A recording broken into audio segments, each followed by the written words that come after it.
welcome to Fish on Fridays. My name's Al McCauley, and I believe this is my fourth Christmas message. I can't believe we've been doing Fish on Fridays for this long, but every year I tape a special episode and just say thank you to, first and foremost, to Emily Shimoleski, our wonderful producer and editor of Fish on Fridays, who's been with me this whole time. She just does amazing work.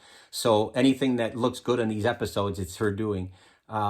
But to thank you all for watching. And I hope that you'll continue to tune in on Fridays for Fish on Fridays. Coming up at the beginning of the next year, we'll have episode 200. That's amazing when you think about it. But appreciate your watching, your weekly attendance for Fish on Fridays. Today, I want to talk to you about just an incredible experience my wife and I had this past summer. We had the great good fortune to go on a pilgrimage to the Holy Lands. And I consider, given what's going on right now with the war that's raging there, how fortunate we are to have been there when we went. And if you'd asked me before we left, what was I looking forward to the most? It was going to be the Basilica of the Nativity, the church that was built over the site where Jesus was said to have been born. My mom was a huge lover of Christmas. My family in general was. I just love Christmas, always have. And so for some reason, I was just really looking forward to that. And I hate to admit this, but after having been there, especially in the moment, I was incredibly disappointed. And it wasn't because of anything other than me. And so that's kind of what I want to talk about a little bit. But let's step back and look at this basilica. It was built in the early 4th century by St. Helen, who was the mother of Constantine, the Roman emperor, the first Christian Roman emperor. And she went down there on a pilgrimage, and she wanted to establish churches in the Holy Lands where Jesus lived and died.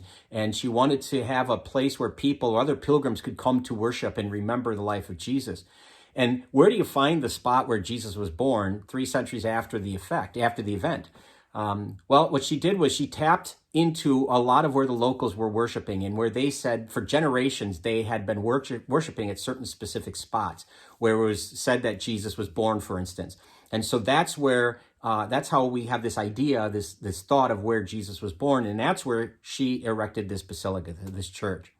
And when you walk into this today, when you walk into this church from the outside to the in, you have to bend down. You have to bend down. It's not a normal sized door. And it's almost as if to remind us that we need to be humble to enter the presence of God. We have to lower ourselves. We have to humble ourselves. We have to be in a posture of worship and be prepared for that.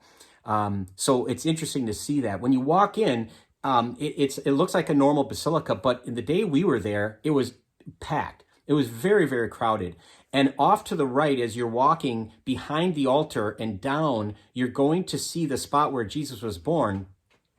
It seemingly took forever. It was a hot day. We were all miserable. We were standing around, and I just kept getting more and more impatient. And there was other things going on in the church as we pilgrims were trying to get to this spot and to pay our respects. And there was a police presence because a wedding was going to be starting. And as my wife and I finally made it to the back and then down to these few steps to get ready to go down, to kneel in front of the place where Jesus was born, they were police officers literally clapping at us and saying, "Move on, move on, move on," hurrying us through. And so we went in, and it was our turn. We kneeled down real quick, and we touched the spot where Jesus was alleged to have been born, and we got up, and I stood up, and I realized that I didn't even think about anything. There was no spirituality to it. I just felt like I was rushed. I was angry because I had to sit there and stand there forever. My impatience got to me.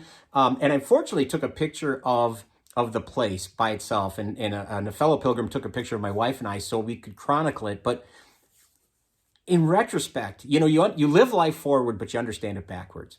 And I think this is one of those cases. And I can't help but think about how Joseph and Mary must have felt at that first Christmas when there was no room at the inn. We read about that in Luke chapter 2, verse 7, and how crowded it was in Bethlehem during the census, and how they must have been frustrated. And I felt like I was crowded in that situation, and I was hurried. And I thought about what expectations I had. I don't know what I had expectation-wise, but I know I had expectations to go there.